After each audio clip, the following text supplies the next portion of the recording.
Oh, very good.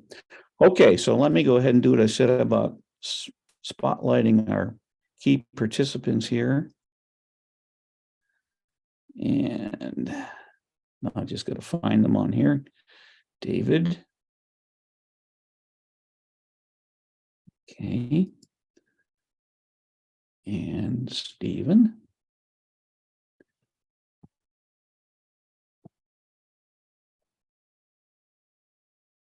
Okay, there we go.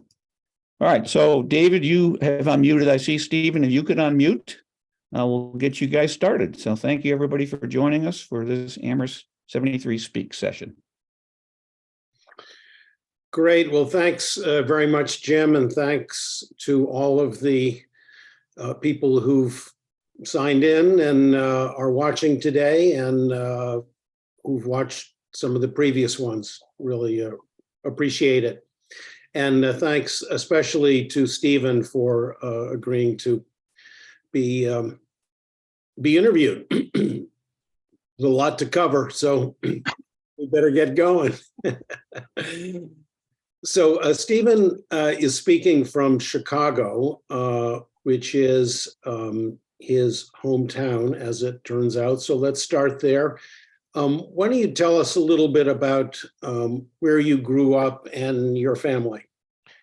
Before we get started, just like to say, appreciate this opportunity to reconnect with everybody in this fashion. Great use of technology, and I look forward to seeing people at the reunion. But yes, I did grow up in Chicago, on the south side of Chicago. And, you know, I attended high school at the University of Chicago Lab School and, you know, learned about Amherst from an Amherst alum who was class of 48, who convinced me from my sophomore year in high school that Amherst was the only place I ought to be thinking about. How did your, tell me a little bit about your family, your parents. Where did they come from? What lines of work were they in? Okay, my mother was originally from Natchez, Mississippi, and grew up there. And she went to nursing school in Natchez, and then moved to Boston, where she was working as a nurse before she met my father. My father was from a little small town in southwestern Michigan, Cassopolis, which is just 30 minutes above South Bend, Indiana. And he was actually a very remarkable person in that he was one of only two brothers. He was the first person in our family to actually go to high school, much less finish, and he finished at the top of his class. Ultimately went to University of Michigan, where he was number 2 in his class, and he was Phi Beta Kappa. Went to Harvard Medical School, and then the last part of his training was at Boston Children's Hospital as the first African-American resident that they had ever had in pediatrics. And then senior year, I think, my parents got married, and then we wandered around as he was doing his internship at different hospitals, because at that time, not all internships paid. And since I was around, my mother's salary was not going to support everything. So he had to look for a paying internship, which came via the Army. And then we moved to Chicago in 1956, where he opened up a solo private practice on the west side of Chicago and stayed there for 40 years. So he was a private practice pediatrician. So I was very fortunate in that sense. Interesting. He also had a interesting wartime experience. Tell us a bit about that. Yes, it was. I mean, I think everybody is probably familiar with the Tuskegee Airmen, which was recruited in World War II into the Army, the Air Force division of the Army at that point.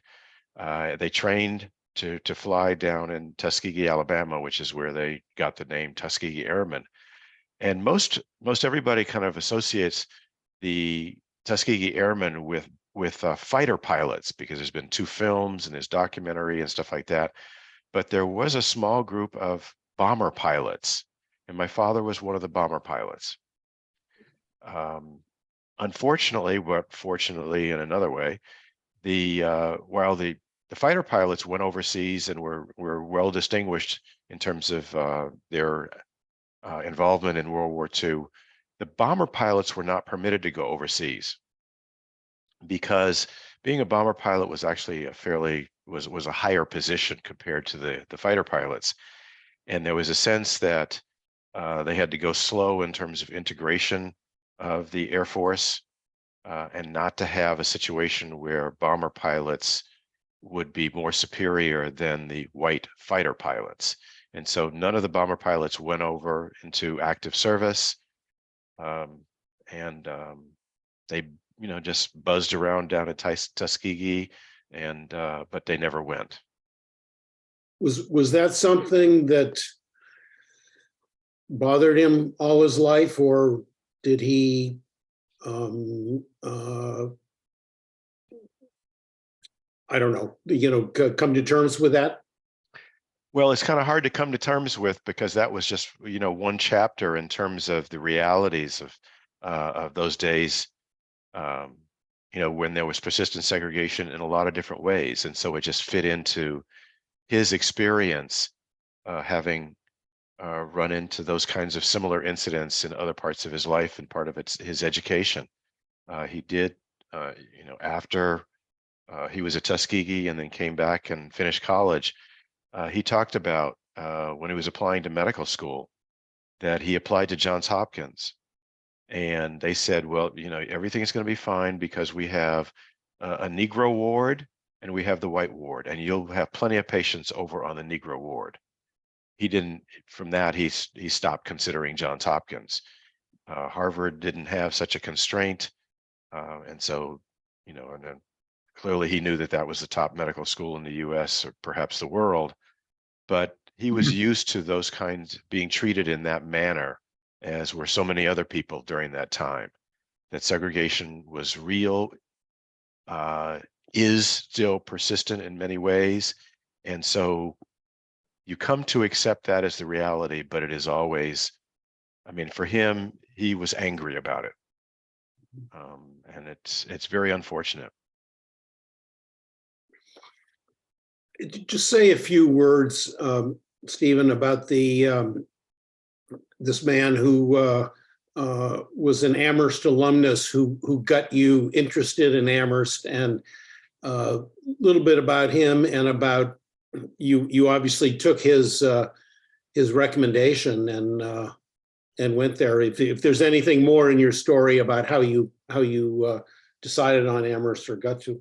Yeah, he was in the class of 48 at Amherst. His name was Richard Highbaugh, and he had also been at Tuskegee, which is how he got to know my parents, and I'd known him since I was a little kid. And he was here in Chicago as an accountant, and just a good friend, but convinced me at an early age that this was the only place I really ought to pay attention to.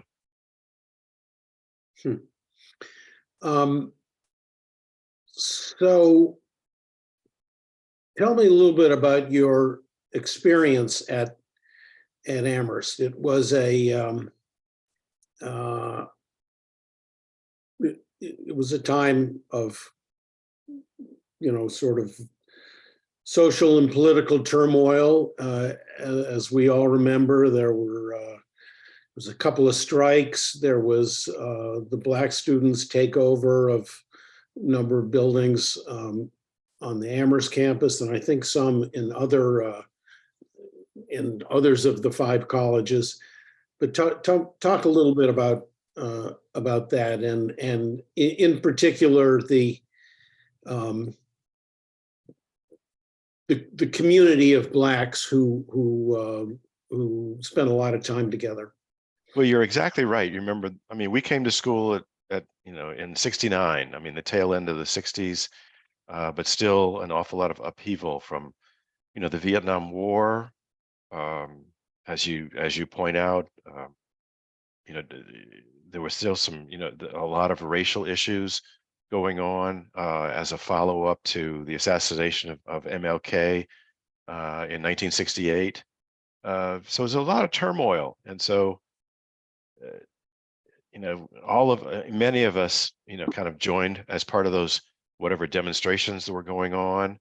And one of the things that I became very much involved in was the effort to try to establish a Department of Black Studies at Amherst and all the 5 colleges. And because the Amherst was going pretty slow in terms of their acceptance of that, that's why there was the takeover of, I believe it was 5 buildings on campus. I was actually part of the group that went into the Frost Library and took it over. I can't remember where Bobby Wilson went, but he was part of it as well.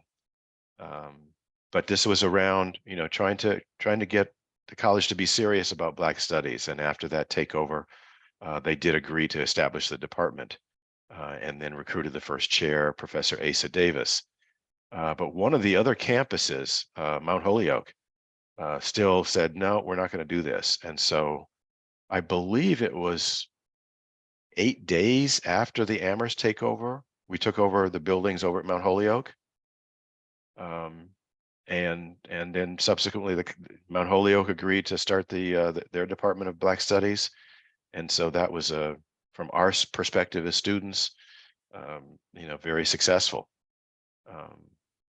But that was also the year, in the springtime, you had the Kent State and Jackson State protests of the war and killing of students by the National Guard. And as some of you may recall, we all got to go home early that year because the college closed and didn't have to worry about grades. Because I think everybody got a pass on everything they were taking. So it was a tumultuous year and environment. And the reference, you and I talked about this before, that the class of our class of 1973 had the largest number of Black students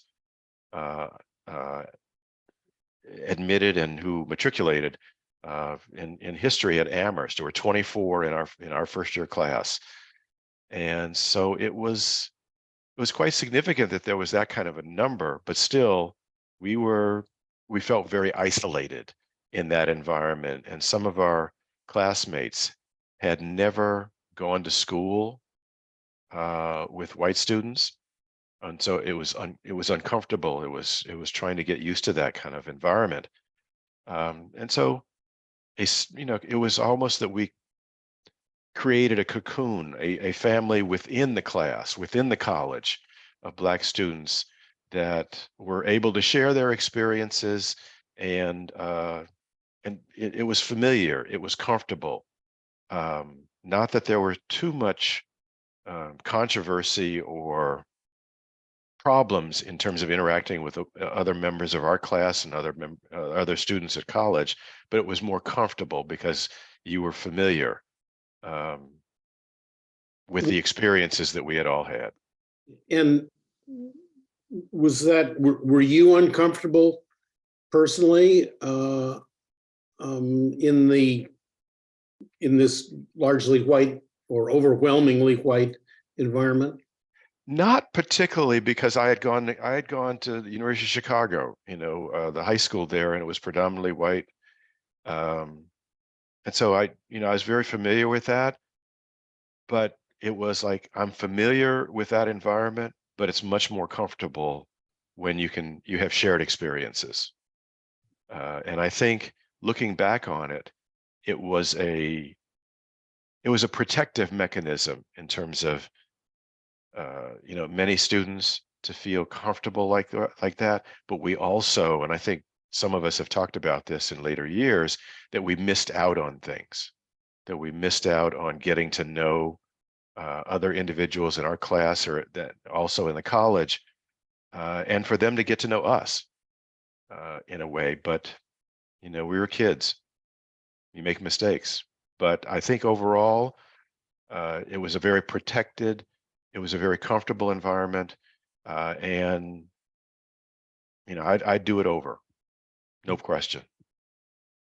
Certainly, one of the things that was noticeable from the get-go, and speaking only for myself, was always kind of intimidating, was that all of the Black students ate together there's all, there's exceptions, of course, but almost all or most of the Black students ate together in Valentine, not all in the same one hall, but they tended to sit together. And it was, meals in Valentine were a great time to sort of mix it up with people who you didn't know, especially if you kind of liked socializing and, sticking around for multiple cups of coffee and everything after a meal.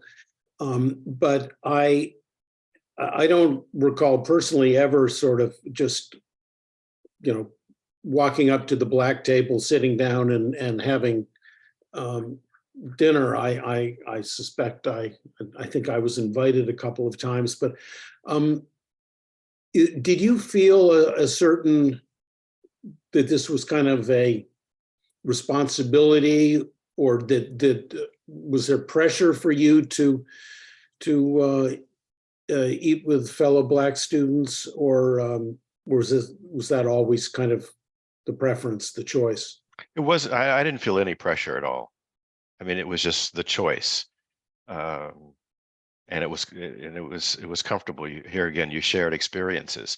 And I don't recall any efforts to try to say, well, if you're not Black, you can't come over to this table. And yes, during the time we were in school, you'd hear, well, why do you all sit together? And, our response was, whether we voiced it or not, well, why don't you come over and see what we're doing? Why does it always have to be a one-way street to say, all right, I'm going to go and be the only one sitting at at an all-white table, and here I'm going to come over and stuff like that. I think that's part of the dilemma of looking back at it and saying, yeah, we did miss things, but at the time it was much more comfortable. And that's all it was. You were familiar. I think there were other groups on campus that similarly spent, the majority of their time together, be it around, the pre-law students, or, from, different faiths, religious faiths, who would congregate together. But, I think that's all it was. So, when did you decide you wanted to be a physician? And tell us a little bit about your immediate, post-college years. Though actually, but before you do that, just the summer after, I guess, freshman year. I didn't think you would pass that one up. Yeah. So just say a few words about what you did that summer. Right after we all went home, or were scheduled to go home after the other college protests at Kent State and Jackson State, I had already decided that I was going to drop out from Amherst, and I went to work down in Greensboro, North Carolina, for an organization, the Student Organization for Black Unity, that had been started by Stokely Carmichael. And we were doing student organizing and, voter campaigns, and things like that. And one of the things that we did was we started a newspaper called this, I can't even remember what the name of the paper was, but it was, there were two of us who were responsible for that. Milton Coleman, who ultimately became the editor for the Metro section of the Post, was the one who wrote all the articles, and I printed them because I had learned offset printing in high school, and actually had a job at Amherst in the town, working at a press. And so I printed it, he wrote it, and I think the paper went on, continued for about 20 years afterwards. But that was the start. But yeah, I was living in Greensboro. but quickly, pretty much by the middle of the summer, figured out, I can probably have a bigger impact on whatever community by going back to college, going to med school, and impacting thousands of people, as opposed to,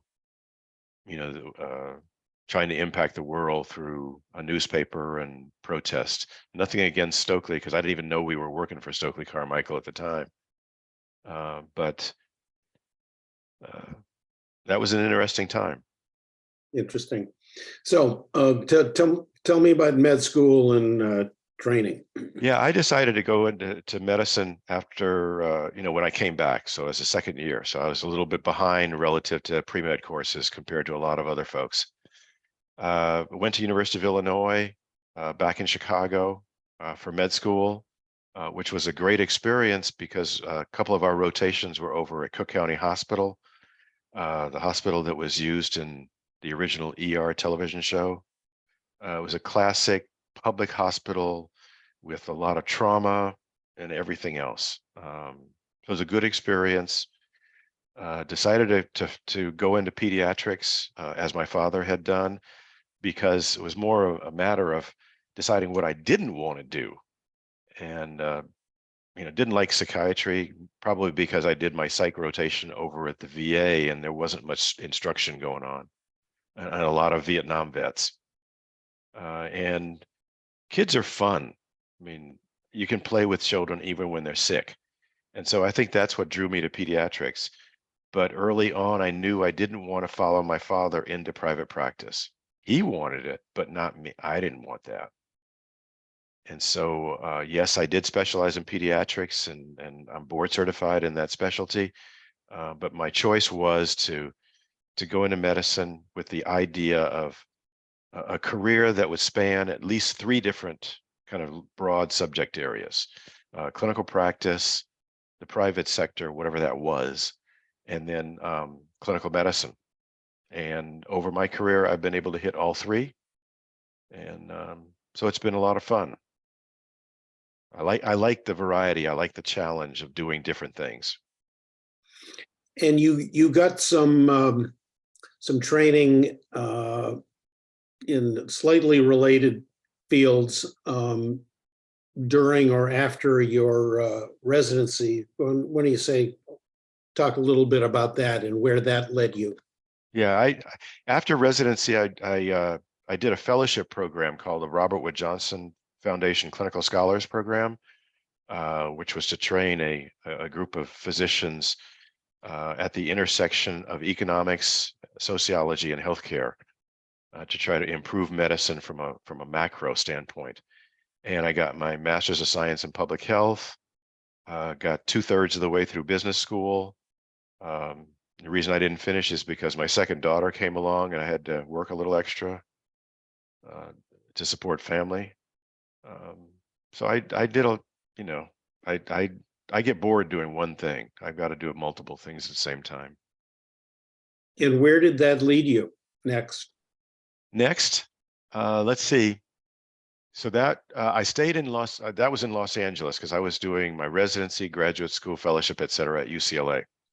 And then I stayed in Los Angeles and spent 5 years on the faculty of the Charles Drew Medical School, which is down in South Central Los Angeles in Watts. Started in the mid-1970s and started a medical education program working with UCLA as a way of increasing the number of African American physicians.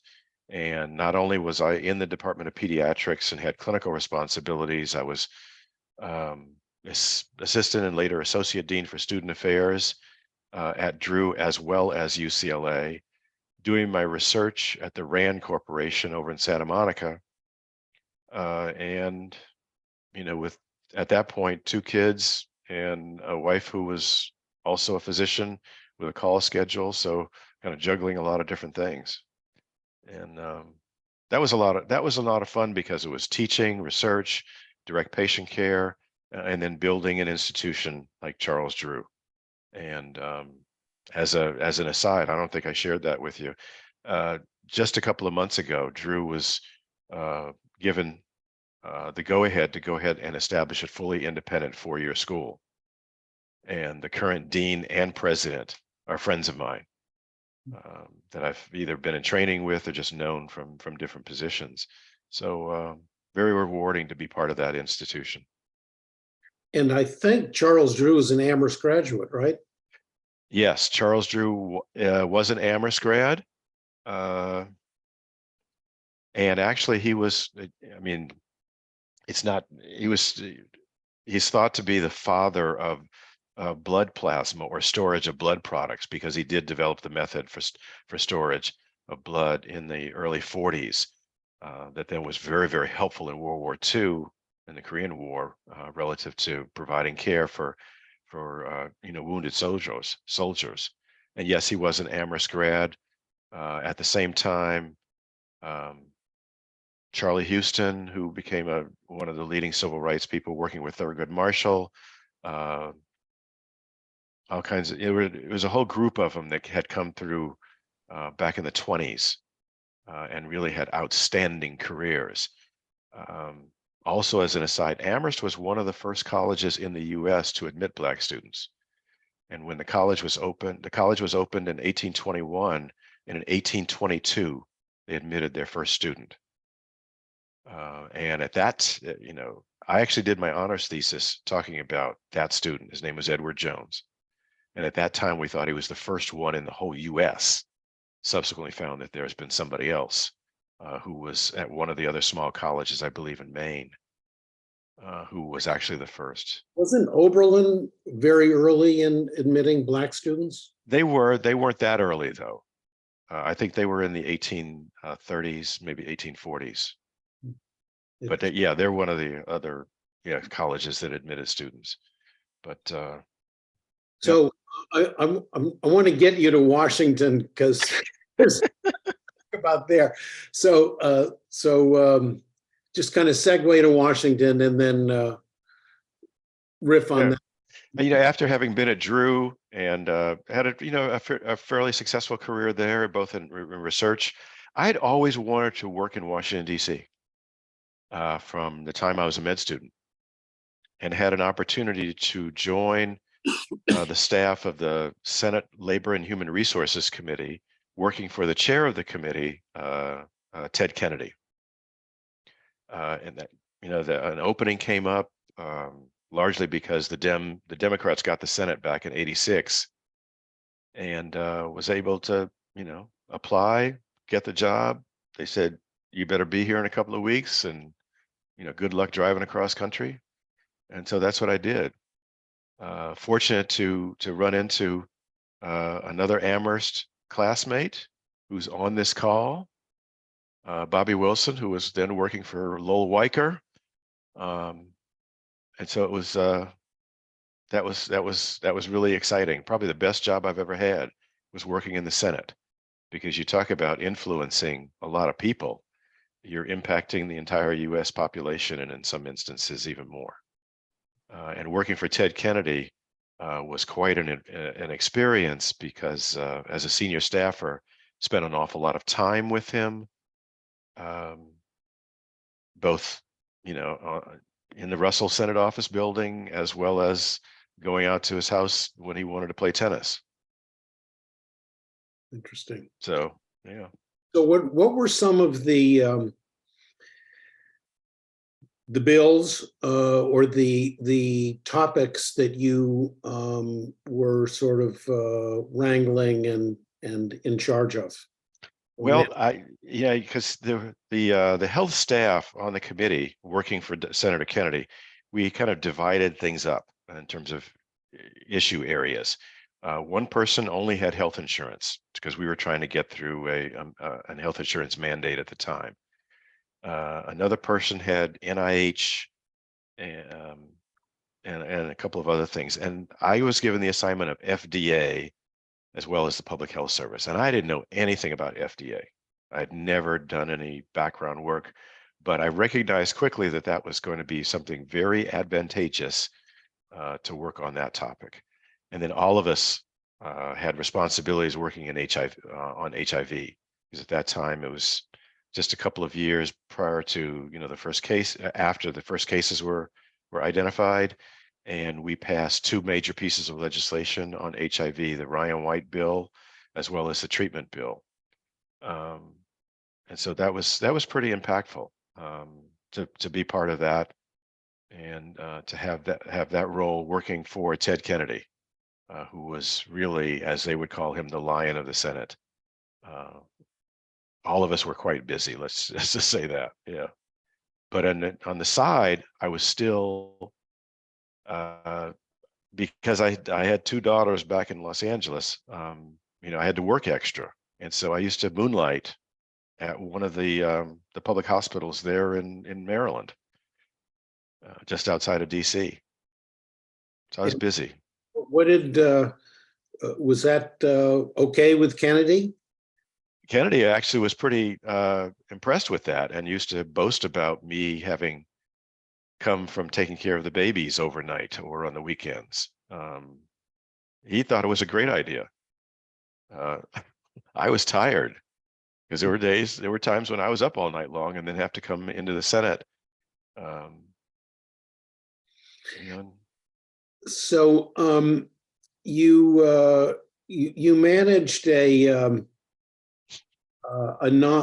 nomination for FDA head. Tell us a little bit about that. Yeah, I think the second year that I was there, Al Gore, when he was a senator, pushed through a piece of legislation to then begin to require Senate confirmation for the commissioner of the FDA. And this was during the time of the elder Bush, that the first opportunity to confirm a commissioner. And Senator Orrin Hatch was the ranking member on the committee staff. And so, because it was a Republican administration, they could nominate whom they wanted, but they wanted to make sure, and Hatch had the responsibility to do this, to make sure that whomever they nominated was going to get through.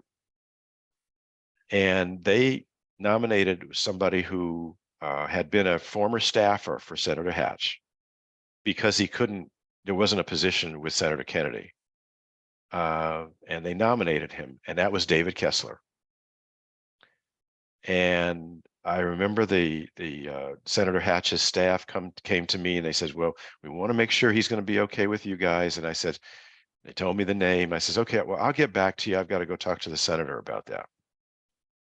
And I went back to Kennedy and I says, Senator, they've nominated somebody we are going to be totally okay with. They don't know who they nominated. And I hadn't seen or talked to David in quite some time, but that was the first, his confirmation was the first one.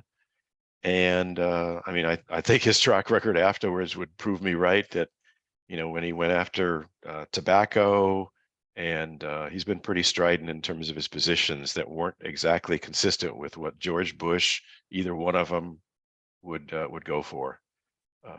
So that was really, that was something quite significant for me to do that confirmation. The staffers, as Bobby would tell you, staffers do the work, and then the members get the credit. And Did you let the Hatch people, the Republicans, know that you knew this guy and he'd been your organic chemistry? After they nominated him, yes, I did. And I said, he's great. He's a smart guy. We're going to be fine. Right. He's good. He's just fine. Yeah. So, and you also had at least one very unusual encounter in when you were working for Kennedy that I'd like you to talk about. A visitor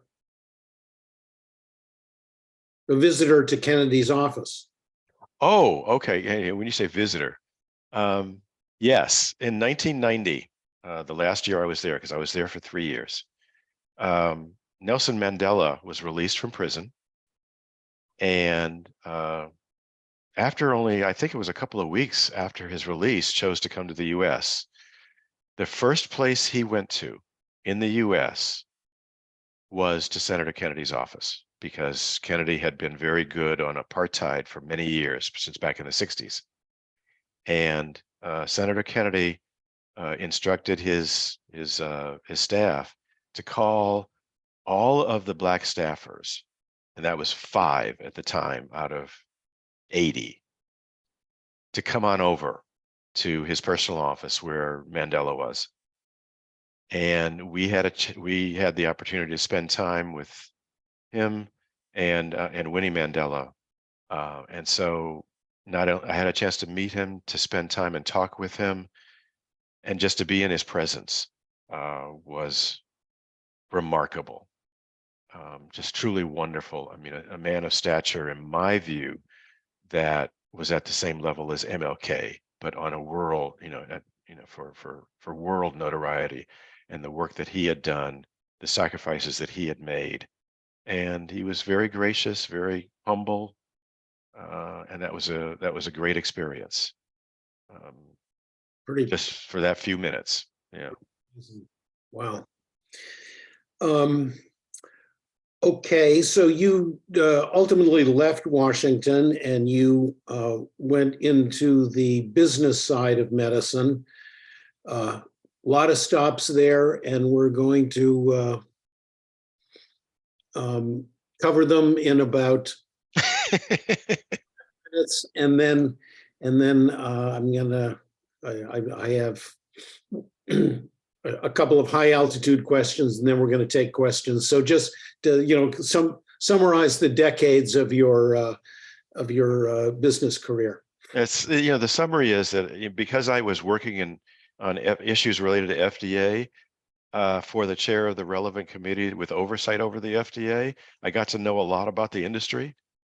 And I recognize that, that wouldn't be so bad as to go into industry, and then I could afford college tuition for my kids, and be able to, do a little bit better than the salary that we had in the Senate. And so I went to Merck initially, and then a series of smaller companies. I went kind of backwards, the biggest company first, and then ended up starting a couple of companies where it was just myself and a scientist trying to get a company going. But my career in the biotech and pharma industry has extended over about between 25 and 30 years, with a couple of kind of detours to investment banking or venture capital. And then, 5 years ago, I started working in clinical research, which allows me to, sit at home. We've been working virtually even before the pandemic, and still be involved in the development of new products, new drugs, and impacting patients around the world and with colleagues around the world. So it's been a great career. I've had a lot of fun, and I enjoy the involvement with new science. So it's going well. Did you continue to see patients periodically, intermittently, regularly, throughout all those many stops? Yes, intermittently, yes. Throughout that time, yes. I only stopped seeing patients, on a part-time basis or in the evenings or weekends, about 5-6 years ago. Just because I enjoy the interaction with children and families. So I did everything from urgent care to outpatient peds to hospital work, working in neonatal intensive care units, and really enjoyed it. But I had enough about 6 years ago, and finally able to stop that outside work, because it's tiring. I mean, and taking the risk of having to be up for 10, 12, 24 hours sometimes. It's time to hang that up. Yeah. There's been a lot of research in the last 20 years about the differential outcome of between blacks and whites, or blacks and other segments of the population, treatment of many conditions, and sort of what that can be ascribed to. Did you see much racial discrimination through your many years of practice? And do you want to sort of talk a little bit about this phenomenon of unequal outcomes? Well, yes, you do. You do see that in whatever areas of practice. I mean, there were instances that I saw where, a mom would come in pregnant, going in labor, and really having a tough time, and the nursing staff giving more weight to requests for assistance or pain medications before delivery, after delivery. The nurses and the physicians giving more credence to the complaints coming from white moms compared to Black moms, in a sense that, telling Black women, oh, well, just it's to be expected, it's going to go away. That was actually pretty common and still is, unfortunately. You see the differences in the hospitals that patients have to go to or are available to them, and the facilities in terms of equipment and training of staff and things like that. It is still persistent. It's unfortunately still the case. So yeah, it's. I mean, I think that, going back, you talked about my father and how did he react to those things. You see it so frequently that it's like, okay, this is the reality of the world. I'm going to try to change it as much as I can, but this is real and only so much you're going to be able to do. And it's unfortunate. And you can see the impact of this differential treatment in several different ways. And the one that, I try to use as an example, here in Chicago, life expectancy for an affluent community that's 95% white, that's next door to downtown Chicago, the life expectancy is around 90 years of age. 3 miles away, in a predominantly Black community, the life expectancy is less than 65 years of age. And the people in that white community in 10 minutes could get to Cook County Hospital, where most of the Black patients go, just as the Black patients could get to Northwestern in 10 minutes, which is where that crowd would go. And to have a 35-year differential in terms of longevity, in terms of life expectancy in a city, in a country with so much resource, is shameful. It's tough. One last thing that would take up hours, but I really can't, sort of let your experience in medicine has spanned so many of the sectors of medicine that I'd like to see if you have any suggestions or observations about this, what the future is going to be, how this country is going to manage what's essentially a kind of Malthusian specter of ever rising medical costs, ever increasing number of diseases that can be treated, successfully or have an evidence base to justify treatment, and the treatments, especially now as we're as we're into immunotherapy, intrauterine or prenatal surgery,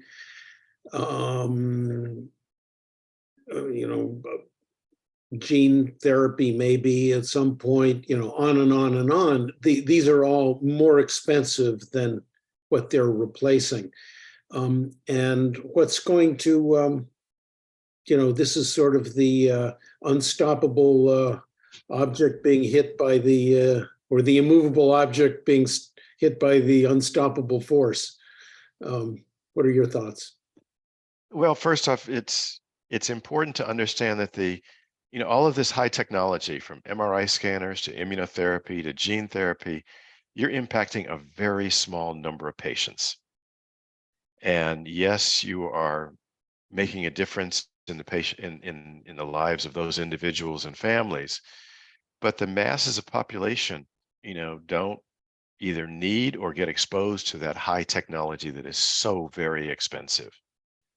I mean, we've got, everybody thinks that this is the best healthcare system in the world because of all that high technology stuff, when in fact the United States ranks last among all developed countries in terms of the quality of its healthcare system.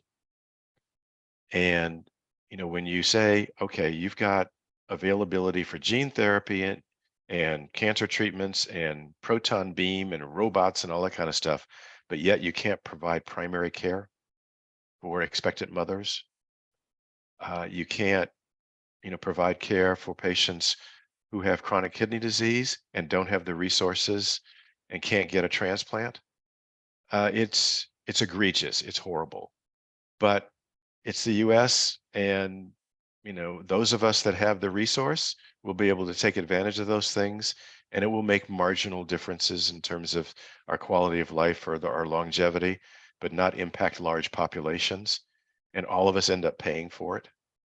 And I don't know, we're not getting a good return on the dollar because we're making just marginal changes. I mean, you go from a cancer drug that may cost $10,000, and the next step up is a couple $100,000 for an extra 3 or 4 months of life.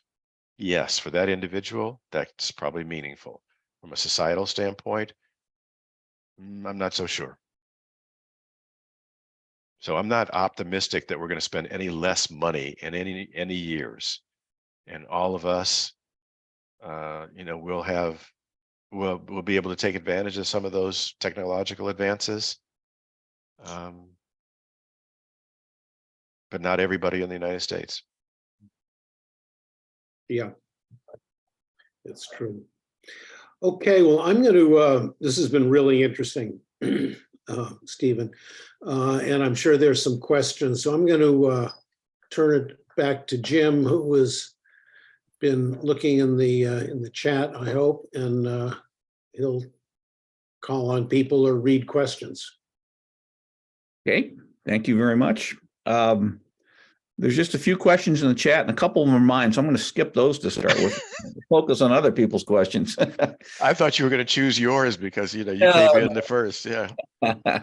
Jay Swanson asked, has your clinical research related to pediatrics or the differential treatment of children? The clinical research projects that I'm involved in are primarily in the neurosciences, some of which are rare diseases that you see in children. But a range of things. But I've also done, been on clinical trials on vaccines for both adults as well as infants and kids, and other neurologic diseases like myasthenia gravis or Tourette's syndrome. A lot of different things, And I like the variety, and it's just fascinating to relearn diseases and the appropriate treatment and diagnosis compared to when I was in med school many decades ago. So it's variable. Yeah. Yeah, I asked because it seems like that would be a feature of most clinical research. I mean, we've seen that with COVID. This question of vaccines, and and when they were made available to younger patients, and I suppose the research. Yeah, and I've been involved in a couple of the COVID vaccine studies. Mm-hmm. And there's one other question in there. Oh, Jim, that's you asking about Stephen. Yeah. Who is president over at Moderna. I've not interacted with them. Yeah. I talked to somebody else from Moderna a couple weeks ago about something, and I said, Stephen, how's he doing? She was very impressed with him, and I explained the reason why I asked. So we're all over the place. Yeah. Well, since they're going to be there on campus for their 25th reunion while we're having our 50th, wouldn't it be great to get you two guys together for a conversation? That would be. Yeah. I'd just like to meet him. I mean, Yeah. and say, Stephen, why didn't you talk to me? Why didn't you tell me what you were doing back in, about 4 years ago? Exactly. Then I good. could retire by now, and do quite well, Jeez. Papa Roth had a question about whether you think the medical education can play a meaningful role in reducing the race-based inequalities in medical health and outcomes. First, before I answer the question, I'm not surprised that Topper would raise that question. Causing trouble since we were in school. I think that medical education can play a significant role in terms of trying to reduce, racism and race-based inequalities in medicine, because in med school and then continued on into your residency, that's where you're learning not only your specialty, but how to relate to patients and how to interact. I mean, it's interesting because one of the things you learn in a teaching position is you ask the question of medical students, what's the first thing that you do when you come into a patient room, be it outpatient or inpatient? What's the first thing you do? And most of them will say, take a blood pressure or something else. And you say, no, you introduce yourself. My name is Stephen Keith. I'm Dr. Stephen Keith. I'm here to take care of you. Now we'll get to all this other stuff. So the human characteristics are the ones that we really need to focus in on, and then make sure that physicians are, aware and of these inequalities and the circumstances that many of their patients will come from and have to go back to. And because physicians are the leaders of the healthcare team, we can have an awful lot of impact on trying to ameliorate or reduce the impact of some of these inequalities. And I think that you can learn that in med school. Now, some people would disagree with that because a lot of these characteristics that allow physicians or facilitate physicians being able to focus on that come from how we were raised as kids to be able to care about those things when you're young by your parents. And it's a little late to focus in on that once you're in grad school and residency and stuff like that. But I've got to be optimistic. And I hope that medical education can change.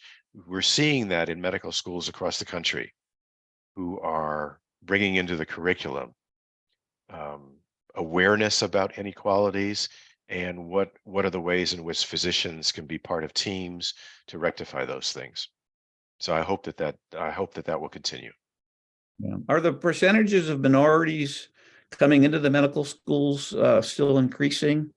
No, it's actually been kind of stagnant in terms of minorities overall for the last 20 years. And it's shifted because in the early days, it was primarily Black or African-American students who were the majority, and now it's Hispanic. It was predominantly males who were coming into med school, and now it's females. Things have changed an awful lot, but we've never gotten to what we call population parity in terms of enrollment in medical school. We're nowhere near it. The highest percentage for representation in medical students for African Americans, it didn't get more than 7%. And it's now down from that height. And African Americans make up 13% of the US population. Yeah, so opportunities are still there then for sure. Okay, go ahead, David. Yeah, I just speaking to the question of sort of what can you change or what can you learn in medical school in terms of being more open to the lived experience of people not like you. Steve Scheinman, who I hope is going to be at the reunion, was the dean or the head of a medical school that was started in Pennsylvania about 10 years ago. And I would be curious to know sort of what he and the people who created that, sort of set the founding conditions and expectations of that medical experience. If what you're talking about and what Topper asked about sort of figured into that. He's been on some of these calls, but obviously he's not on this one. Anyway, sorry, you had a question? No, no problem. I just was going to come. I think Steve is coming. I've talked to him, so I look forward to seeing him in June. Yeah, I look forward to seeing him, and maybe we can have that conversation. Yeah, exactly. Okay, let me remove the spotlight so I can see the full field here, and we'll see if we've got other questions still from people. So I can see everybody. I wanted to have a question or All right. comment on the politics of COVID, how it very much became a political bludgeon, influencing the presidential election, influencing and propagating the anti-vax movement beyond which is beyond. As a pediatrician, Steve, I think you could appreciate the impact that the anti-vax movement, which has been fueled by the COVID mandated vaccinations and all the social networking of the conspiracy theories and all that, and how, as a physician, how frustrating that is, and how that really is. I'm wondering how we can counter that, how we can fix that going forward, because politics and medicine, in the way it was utilized through the COVID pandemic, is unforgivable. It should never have happened. And any thoughts? The thoughts are that I don't think that there's for me, it's not as if we should press on, acceptance of vaccines, but I think that the American, we're failing in terms of basic education for people to understand, and have a good basis upon which to ask questions, to believe, to understand a little bit of science. The educational quality that we have across the country is just horrendous and not where it should be. Our priorities are upside down on that one. And I think focusing in on improving education for the largest number of people would go an awful long way for people to be able to appreciate and understand that there aren't little particles in the vaccine that are seeking to control you. Bill Gates did not design the vaccine and try to get you to use Microsoft products. And that's where our focus should be. And then the yield, the benefit, the impact of focusing in on, the quality of education that's available to the largest amount of our population, I think takes care of that issue as well as a lot of other things. That's just my own personal view. Very good. Al, still over. You had your hand up. You'll have to unmute.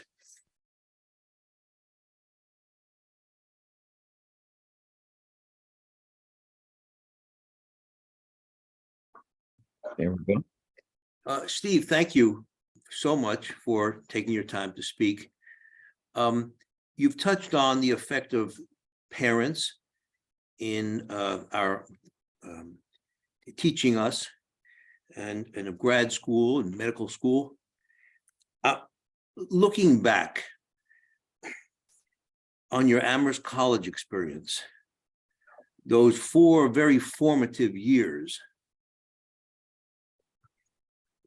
do you view those 4 formative years as encouraging or discouraging or ignoring perhaps the personal and societal need and the moral need to close the gaps, racial, socioeconomic, and in healthcare? That those 4 special years that we were all together, did you think that it was encouraging to devote that to yourself to those things, or did you think it ignored it or encouraged it? I think it was very valuable in terms of being able to ask questions and understand either the history and the impact of history on the current environments that we've been through, but Yeah. asking questions and thinking, that was the value of Amherst from my Yeah. perspective. Mhm. And to interact with others and be challenged about your thoughts and have to defend them, not just screaming at one another, but respecting historical facts, Yeah. demonstrated facts, just facts in general, because we accepted that. And, we might come at it from different opinions. We might leave a discussion still feeling that we were, quote, right, but we learned from it. That was the value that I felt from Amherst. And I look upon that as the most important part of my education, was that 4-year experience at that time. I'm glad I'm not in college now, Yeah. because it's like this is crazy, with Fox News and stuff. I don't know what it's, but I think the time at Amherst, because of the time and because of what we were taught. And then the third thing that I'll observe about the value of that time was the establishment of the most important friendships that I have carried in my life.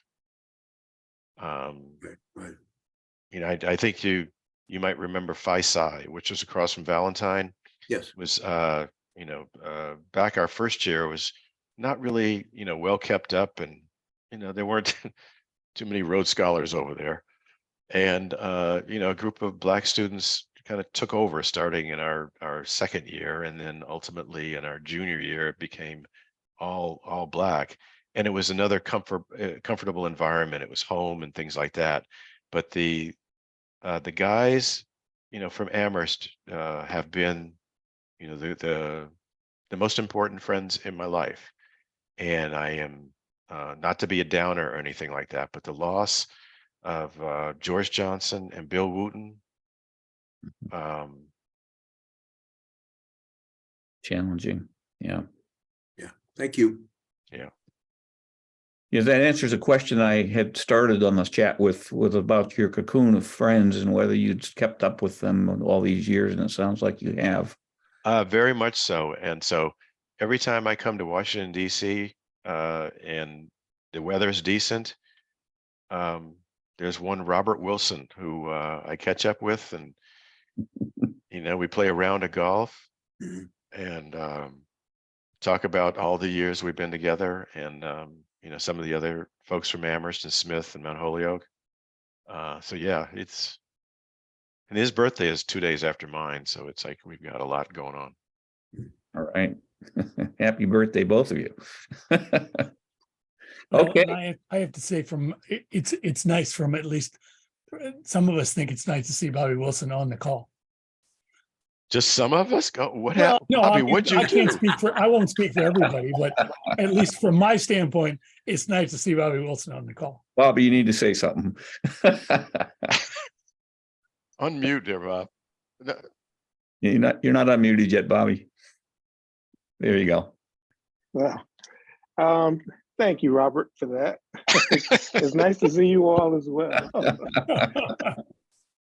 But I couldn't miss this opportunity. I'm sorry I've missed earlier talks. And I guess one of my questions is, are they available? They noticed are that this all was being available on our class website that you get through the college. If you go to Okay, Amherst and go to alumni, and it's not as easy, is it, Kate, to get there?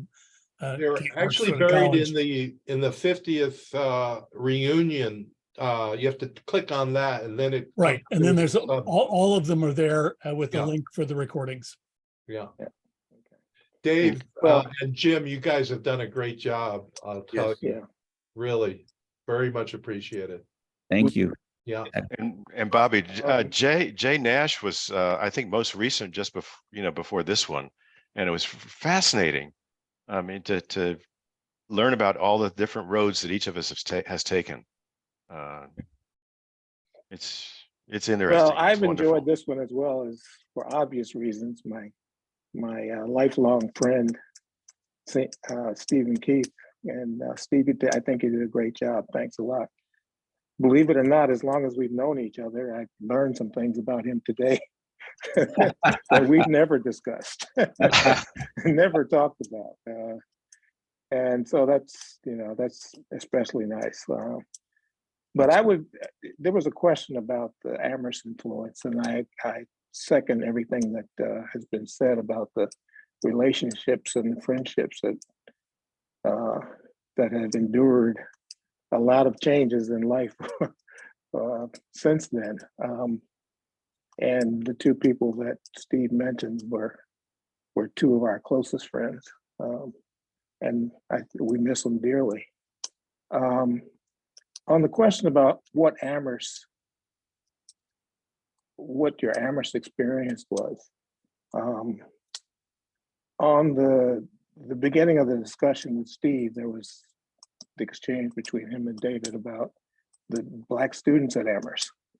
And not to prolong it, but briefly, I came from a boys prep school, Loomis in Windsor, where there were, when I entered my 9th grade year, there were 3 of us in my class of what was it at that time? I don't remember. The class was probably 125 students, and the school was about 400 students. Coming to Amherst, it was nice to have a larger, slightly larger core of Black students that I shared common life experiences with, and I think it was something, frankly, about Amherst that encouraged that. And I guess that, as I've often thought about it, one of the things that Amherst did, in addition to giving us an excellent education, I've always sort of taken from all the experiences there that it's not just the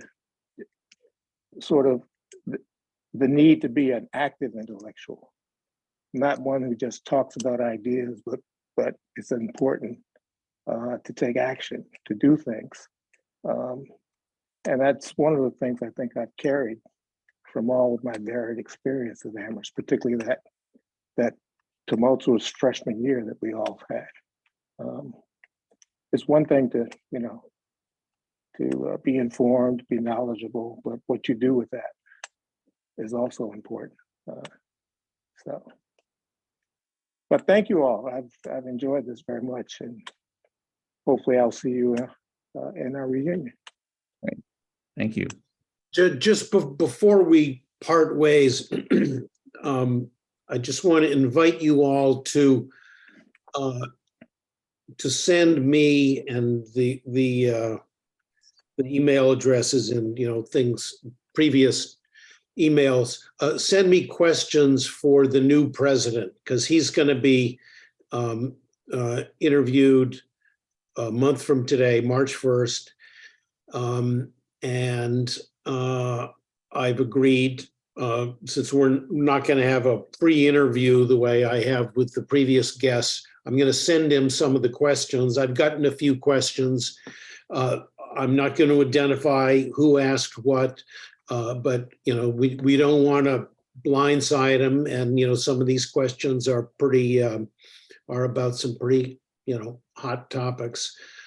So please do send me some questions, and I'm going to ask some of them. Depends on how many I get, to the president. David, would the topic of the Title IX issue be off limits, or is that part of what you were referring to as dicey matters? No, nothing is off limits. And actually, Kate has assured us that basically he's ready for anything. Anything we pitch at him, he's hit before. So we'll see. But yeah, no, nothing is off of. It's going to be obviously a respectful discussion, and we're not. It's not a gotcha thing, but yeah, I think there's life on campus and issues about speech and identity and things like that are, these are national issues, and also issues that the Amherst alumni are, have strong opinions about, and including a lot of people in our class. And I think there's a surprising number of estranged members of our class, and some of it has to do with, the evolution of the college experience. So anyway, send me questions. Can I tell you the one I would ask right now and save you an email? No. No, Send no. an email. Ted, quick.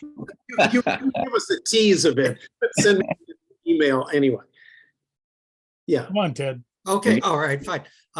Because it's the one I ask of every political candidate, and and that is, since we can't all be perfect at everything we're supposed to do or expected to do, what do you acknowledge to be your growth area, or areas? Where do you see that you might need help or support achieving your goals? Good question. Good.